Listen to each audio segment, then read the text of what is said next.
ಇದನ್ನ ring finger ಅಂತ ಎಲ್ಲರೂ ಹೇಳ್ತಾರೆ. ಆದ್ರೆ ಇದು ಭೂಮಿ ಸಂಕೇತ. ಯಾಕೆ ನಾವು ಈ ಬೆರಳಿಗೆ ಉಂಗುರ ಹಾಕ್ತಿವಿ ಅಂತಂದ್ರೆ ನನ್ನ ಕೈ ಹಿಡಿಯೋ ಹೆಣ್ಣಿನ ಮನಸ್ಸು ಭೂಮಿ ತೂಕದ್ದಾಗಿರ್ಲಿ ಅಂತ. ಆದ್ರೆ ನೀವ್ ನನ್ಗೆ ಉಂಗ್ರನೇ ಹಾಕಿಲ್ವೇ? ಅಲ್ವಾ? ಅಯ್ಯೋ ಅದು ಹೆಂಗ್ ಆಗೋಯ್ತು ಐಟಮ್ಮು. ಅಯ್ಯಪ್ಪ ಯವ್ವ ನಿಧಾನ ಕಣಲೇ. ತಾಳಿ ಕಟ್ಟಿದೆ ಅಪ್ಪನ್ ಬಲ್ವಂತಕ್ಕೆ, ಇನ್ನ ಉಂಗ್ರ ಬೇರೆ ಹಾಕ್ತೀರಾ? ಹಾಕೋಣ ಬಿಡೆ. ಕಾಲುಂಗ್ರ ಹಾಕ್ದವನಿಗೆ ಕೈ ಉಂಗ್ರ ಹಾಕೋದು ಬಾರ್ವೆ. ಸರಿ ಆಯ್ತು. ಈ ಕೊನೆ ಬೆರಳ್ ಕತೆ ಏನು? ಓ ಇದಕ್ಕೆ ಉಂಗ್ರ ಬೇಕಾ? ಸಾಕೋಣ ಬಿಡಿ, ಅದಕ್ಕೇನಂತೆ. ಪೆಂಗ್ಯ ಹಂಗಲ್ಲ, ಇದ್ರ ಅರ್ಥ ಏನು ಅಂತ. ಓ ಅದಾ? ಅದು ನೋಡಕ್ಕೆ ಚಿಕ್ಕ ಬೆರಳಾಗಿರ್ಬೋದು, ಆದ್ರೆ ಅದೇ ದ ಮೋಸ್ಟ್ ಪವರ್ಫುಲ್ ಬೆರಳು ಗೊತ್ತಾ?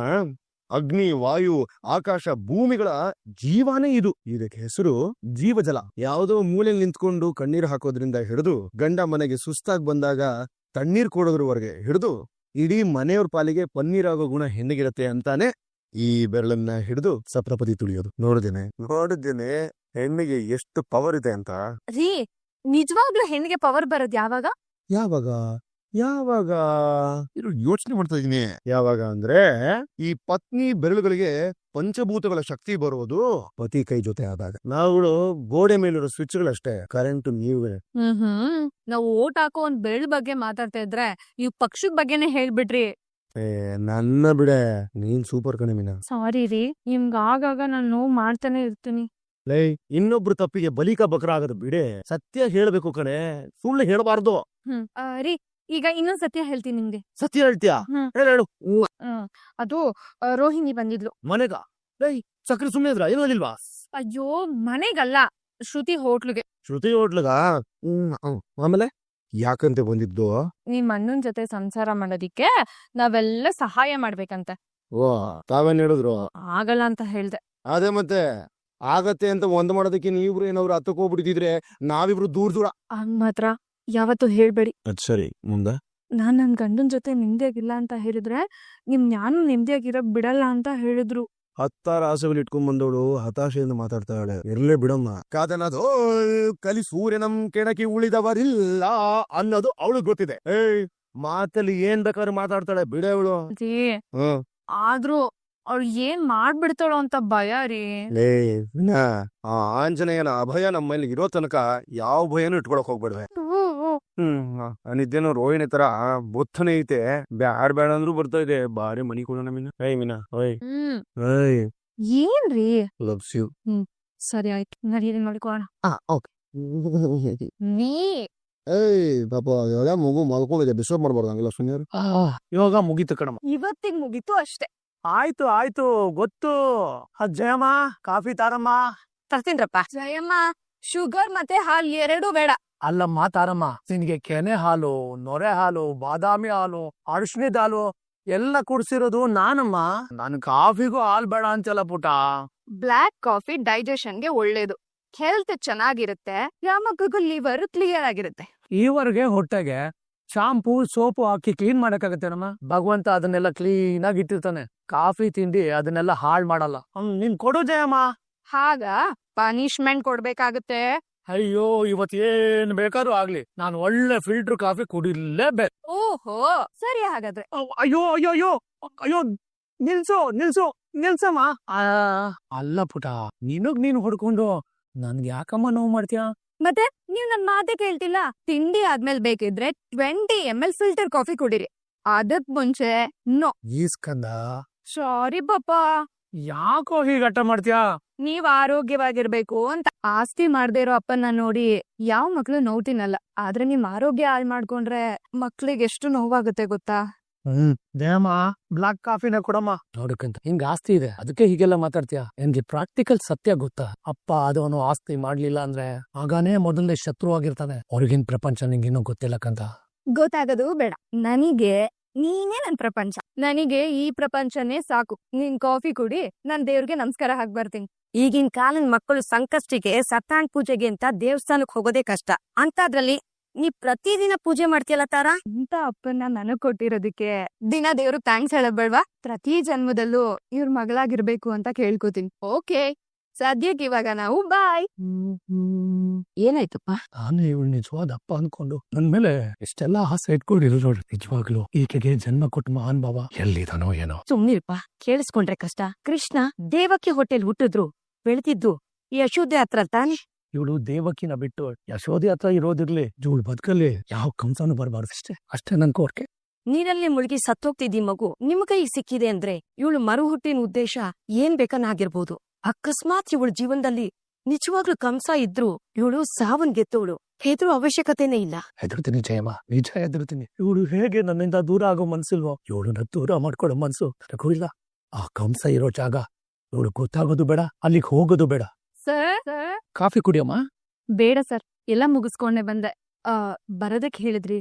ಹೌದಮ್ಮ, ನಾಡಿದ್ದು ನಮ್ಮ ಆಫೀಸಲ್ಲಿ ಒಂದು ಪೂಜೆ ಇದೆ, ಅದಕ್ಕೆ ಡೆಕೋರೇಷನ್ ಅನ್ಬೇಕು. ಮಂಜು ನಿನ್ ಹೆಸರು ಹೇಳಮ್ಮ, ಗೊತ್ತಿರೋರು ಬೇರೆ, ಅದಕ್ಕೆ ಕರೆಸ್ತೆ. ಖಂಡಿತವಾಗ್ಲೂ ಮಾಡ್ಕೊಳ್ಳೋಣ ಸರ್, ಅದ್ರಲ್ಲಿ ಏನಿದೆ. ಸರಿ, ಆಫೀಸ್ ಓನರ್ ಬೇರೆ ಇಲ್ಲೇ ಇದಾರೆ, ಒಂದ್ಸಲ ನೋಡ್ಬಿಡಮ್ಮ, ಕರಿತೀನಿ. ಆಗ್ಲಿ ಸರ್. ತಾರಾ ಅಮ್ಮ, ತಾರಾ. ಅವಳು ದೇವ್ರ ಮುಂದೆ ಕೂತ್ರೆ ಗೊತ್ತಲ್ಲ ನಿಮ್ಗೇನೆ.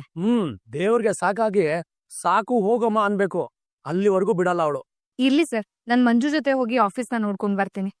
ಡೆಕೋರೇಷನ್ ಪ್ಲಾನ್ ಎಲ್ಲ ನೀನೇ ಮಾಡ್ಬೇಕಮ್ಮ. ಸತ್ಯನಾರಾಯಣ ಸ್ವಾಮಿ ಪೂಜೆ, ಆ ಜಾಗ ಯಾವ್ದು ಅಂತ ತಿಳ್ಕೊಂಡು ಅಲ್ಲಿ ಅಲಂಕಾರ ಮಾಡ್ಬೇಕು. ಆಯ್ತು ಸರ್. ಅಮೌಂಟ್ ವಿಚಾರ ಎಲ್ಲ ನಾನ್ ಮಂಜು ಹತ್ರನೇ ಮಾತಾಡ್ತೀನಿ, ಆಗ್ಬೋದಲ್ಲ? ಆಗ್ಬೋದು ಸರ್, ನಾನು ಹಿಂಗ್ ಬರ್ತೀನಿ. ಸರಿ. ಏನು ಮಂಜು ಅನ್ನೋ ಹೆಸರು ಕೇಳ್ತಿತ್ತು? ಅದೇ ಆಫೀಸ್ ಪೂಜೆ ಅಂತ ಹೇಳಿದ್ನಲ್ಲಮ್ಮ, ಡೆಕೋರೇಷನ್ಗೆ ಮಂಜು ಅಕ್ಕನ್ ಕರ್ಸಿದ್. ಆದ್ರೂ ಆ ಮಂಜು ಏನೋ ಒಂಥರ ಅಪ್ಪ, ನಂಗ್ ಇಷ್ಟ ಆಗ್ತಿಲ್ಲ. ಯಾಕಮ್ಮ, ಏನಾಯ್ತು? ತಿಂಡಿ ತಿಂತ ಮಾತಾಡವ, ಹಶ್ವಾಗ್ತಾ ಇದೆ. ಸರಿನಮ್ಮ, ನಡಿ ನಡಿ ನಡಿ ನಡಿ ನಡಿ. ಮನೋಜ್, ಹೇಳಿ ಮನೋಜ್, ಶೋರೂಮ್ಗೆ ಹೋಗಲ್ವಾ? ತಲೆ ಮೇಲೆ ಇಷ್ಟೊಂದ್ ಸಾಲ ಇಟ್ಕೊಂಡು ಇನ್ನೂ ಮಲ್ಕೊಂಡಿದಿರಲ್ಲ. ನೋಡಿ, ನಿಮ್ ಫೇವ್ರೆಟ್ ರೆಡ್ ಶರ್ಟ್ ನ ಐರನ್ ಮಾಡ್ಕೊಂಡ್ ಬಂದಿದ್ದೀನಿ. ಎದ್ದು ಸ್ನಾನ ಮಾಡಿ ಇದನ್ನ ಹಾಕೊಳ್ಳಿ. ಹೇಳಿಪ್ಪ. ಹೇಳಮ್ಮಂತಾರ, ಅದೇನೋ ಮಂಜು ವಿಷಯ ಮಾತಾಡ್ತಿದ್ದೆ. ಅವ್ನ್ ಸರಿ ಇಲ್ಲ ಅಪ್ಪ, ತುಂಬಾ ಡಿಸ್ಟರ್ಬ್ ಅನ್ಸ್ತಾನೆ. ಯಾಕೆ, ಹೇಗೆ? ನಾನ್ ಹೋಗ್ತಿದ್ದಾಗೆ ಎಲ್ರು ನನ್ಗೆ ಗುಡ್ ಮಾರ್ನಿಂಗ್ ಅಂತ ವಿಶ್ ಮಾಡ್ತಾರೆ. ಇವ್ನನ್ನೇ ಮಾಡ್ಲೇ ಇಲ್ಲ. ಕೇಳಿದ್ರೆ ಫೋನಲ್ಲಿ ಬ್ಯುಸಿ ಇದ್ದೆ, ನಾನ್ ಇಲ್ಲಿ ಬರೋದು ಕೆಲ್ಸ ಮಾಡಕ್ಕ, ನಿಮಗ್ ಗುಡ್ ಮಾರ್ನಿಂಗ್ ಹೇಳಕ್ಕ ಅಂತ ಹೇಳ್ತಾನೆ. ಓಹೋ. ಅಷ್ಟೇ ಅಲ್ಲ, ಈಗ ಫೋನಲ್ಲಿ ಮಾತಾಡ್ತಾ ನನಗ್ ಬಿಕ್ಲಿಕ್ಕೆ ಸ್ಟಾರ್ಟ್ ಆಯ್ತು. ನೀರ್ ಕೊಡು ಅಂತ ಕೇಳಿದ್ರೆ ಪಿಯೋನ್ ನ ಕರ್ಸಿ ನೀರ್ ತಗೊಂಡ್ ಬಾ ಅಂತ ಹೇಳ್ತಾನೆ. ಯಾಕೆ, ಅವನು ಕೊಡಕ್ಕಾಗಲ್ವಾ? ನೀನ್ ನೀರ್ ಕೊಡು ಅಂದ್ರೂ ಕೊಡ್ಲಿಲ್ವಾ? ನೋಪಾ, ಅದು ಸನ್ನೆ ಮಾಡ್ ಕೇಳ್ದೆ. ತಪ್ಪಲ್ವಾ ಕಂದ? ನಾವು ಸಂಬಳ ಕೊಡೋರೇ ಇರ್ಬೋದು, ಅವರು ಕೈ ಚಾಚೋರೇ ಇರ್ಬೋದು, ಆದ್ರೆ ನಾವೇನ್ ಸುಮ್ನೆ ಸಂಬಳ ಕೊಡ್ತಿಲ್ವಲ್ಲ, ದುಡಿಸ್ಕೋತೀವಿ. ನೀರ್ ಕೇಳಿದ್ರಲ್ಲಿ ಏನ್ ತಪ್ಪಿದೆಪ್ಪ? ಒಂದ್ ಗುಡ್ ಮಾರ್ನಿಂಗ್ ಹೇಳೋದ್ರಲ್ಲಿ ಎಂತ ಸಂಕೋಚ? ಅವನ್ಗ ಅದನ್ನ ಮಾಡ್ಲಿ ಅನ್ನೋ ಆಸೆ ನಿನ್ಗೆ ಯಾಕಿದೆ? ಅವ್ನ್ ಕೆಲಸದಲ್ಲಿ ಏನಾದ್ರು ತಪ್ಪಿದ್ಯಾ ಮಾತಾಡೋಣ. ಕಂದ, ಗೌರವನ ಸಂಪಾದನೆ ಮಾಡ್ಬೇಕಮ್ಮ, ಕಿತ್ಕೊಳಕ್ಕೂ ಆಗಲ್ಲ, ಬಲವಂತ ಮಾಡೋಕ್ಕೂ ಆಗಲ್ಲ. ಒಂದ್ 5 ನಿಮಿಷ ಬಾ, ನಾನು ಹೇಳ್ತೀನಿ. ಯಾಕೆ ಬಾ ಅಂದೆ, ನನ್ ಮಾತಿನ ಬೆಲೆ ಕೊಡ್ತೀಯಲ್ವಾ? ಕೊಡ್ತೀನಿ, ಬಟ್ ಅಶ್ವಂತ ಇದೆ ಪಾಪ. ಪ್ಲೀಸ್ 5 ನಿಮಿಷ ಕಂದ, ಪ್ಲೀಸ್. ಬಾಬಾ ಬಾಬಾ. ನನ್ನ ಮೇಲೆ ನಿನಗ್ ಪ್ರೀತಿ ಇದ್ರೆ ನಾನ್ ಕರಿಯೋವರೆಗೂ ನೀನು ಹೊರಗ್ ಬರ್ಬಾರ್ದು. ಯಾಕಪ್ಪ? ನನ್ ಮೇಲೆ ನಿಂಗ್ ಪ್ರೀತಿ ಇದೆ ತಾನೆ? Good god. ಏನು ಯಜಮಾನ್ರು ಆರಾಮಾಗಿದ್ದೀರಾ? ಭಗವಂತ ದಯ. ಇನ್ನೊಬ್ರು ದಯ ದಾಕ್ಷಿಣ್ಯ ಅನ್ಕೊಂಡು ಬದುಕೋದೇ ಆಯ್ತು ಬಿಡು ನೀನು ಬದುಕು. ಇಲ್ಲ, ನಿನಗೆ ದಯ ದಾಕ್ಷಣ್ಯ ಬಿಟ್ಟು 4 ಜನದ ಕಣ್ಣೀರಲ್ಲಿ ಬೇಳೆ ಬೇಯಿಸ್ಕೋಬೇಕು ಅಂತಿದ್ಯಾ? ಸಮಾಜ ನಿನ್ನಂಥ ಒಳ್ಳೆಯವನ್ನ ಒಪ್ಪಲ್ಲ. ನೀನು ಸೃಷ್ಟಿ ಮಾಡ್ಕೊಂಡಿರೋ ಕೆಟ್ಟ ಸಮಾಜನ ನಾನು ಒಪ್ಪಲ್ಲ. ಆಯ್ತು ಬಿಡು, ಮದ್ವೆ ಆದಾಗಿಂದ ನೀನು ಬದಲಾಯಿಸಕ್ಕಾಗಿಲ್ಲ, ಇನ್ನು ಈಗ ಬದಲಾಯಿಸಕ್ಕಾಗಲ್ಲ. ಗಂಡ ಬೇಡ ಅಂತ ಜೀವನನೇ ಬದಲಾಯಿಸ್ಕೊಟ್ಟಿದ್ಯಾ? ಬಂದ್ ವಿಷಯ ಹೇಳೋ. ಅದ್ಯಾರದು ಶಿವಾರೇಟಿ ಏನೋ ನಿನಗೆ ತುಂಬಾ ತೊಂದರೆ ಕೊಡ್ತಾ ಇದ್ದಾನಂತೆ. ನಾನು ನನ್ನ ಸ್ಟೈಲಲ್ಲಿ ಮಾತಾಡಿಸ್ಲಾ ಅಂತ ಹೇಳಕ್ ಬಂದೆ. ಬೇಡ, ನನ್ನ ಪರ್ಸನಲ್ ಪ್ರಾಬ್ಲಮ್ನ ನಾನೇ ಸಾಲ್ವ್ ಮಾಡ್ಕೊಳ್ತೀನಿ. ಹುಡುಗಿಗಳ ಸಹಾಯ ಸಹವಾಸ ಎರಡೂ ಬೇಡ. ಇಷ್ಟು ತಿರಸ್ಕಾರ ಒಳ್ಳೆದಲ್ಲ. ಕೆಟ್ಟದನ್ನ ತಿರಸ್ಕಾರ ಮಾಡೋದ್ರಲ್ಲಿ ತಪ್ಪೇನಿಲ್ಲ. ನಿನ್ ಸಾಕ್ ಮಗಳು. ನಿನಗೆ ಯಾಕೆ? ಅವಳನ್ನ ಕರ್ಕೊಂಬಂದಿದ್ದಕ್ ತಾನೆ ಈ ಮನೆನೇ ಬೇಡ ಅಂತ ಬಿಟ್ಟು ಹೋದೆ. ಅದು ನಿಜಾನೇ, ಆದ್ರೆ ಸುಮ್ನೆ ಕೇಳ್ದೆ ಕುತೂಹಲ. ತಾರಾ ತಾರಾ, ಬಾ ಮಗಳೇ. ಹೀಗೆ ಹೇಳು ಪಾಪ, ಯಾಕ್ ನನ್ನ ರೂಮಲ್ಲಿ ಇರು ಅಂತ ಹೇಳಿದ್ದು? ಸಮಯ ಬಂದಾಗ ಎಲ್ಲ ನಿನಗೆ ಗೊತ್ತಾಗತ್ತೆ. ಬಾ, ತಿಂಡಿ ಮಾಡೋಣ. ಈಗೆಲ್ಲ ಕ್ಯೂರಿಯಾಸಿಟಿ ಕೊಡ್ಬಾರ್ದು ನೀನು. ಸ್ವಲ್ಪ ದಿನ ಎಲ್ಲ ನಿನಗೆ ಗೊತ್ತಾಗತ್ತೆ, ನನಗ್ ಬೇಜಾರ್ ಮಾಡ್ಬೇಡ ಪ್ಲೀಸ್. ನಿನಗ್ ಬೇಜಾರಾಗುತ್ತೆ ಅಂದ್ರೆ ಮತ್ತೆ ವಿಷಯ ಕೇಳಲ್ಲ. ಇವಾಗ್ಲಾದ್ರೂ ತಿಂಡಿ ತಿನ್ನಲ್ವಾ? ಮತ್ತೆ ಎಬ್ರಿಸ್ಬಾರ್ದು ನೀನು. ಬಾ ಜಯಮ್ಮ, ತಿಂಡಿ ತಿನ್ನ ಬನ್ನಿ.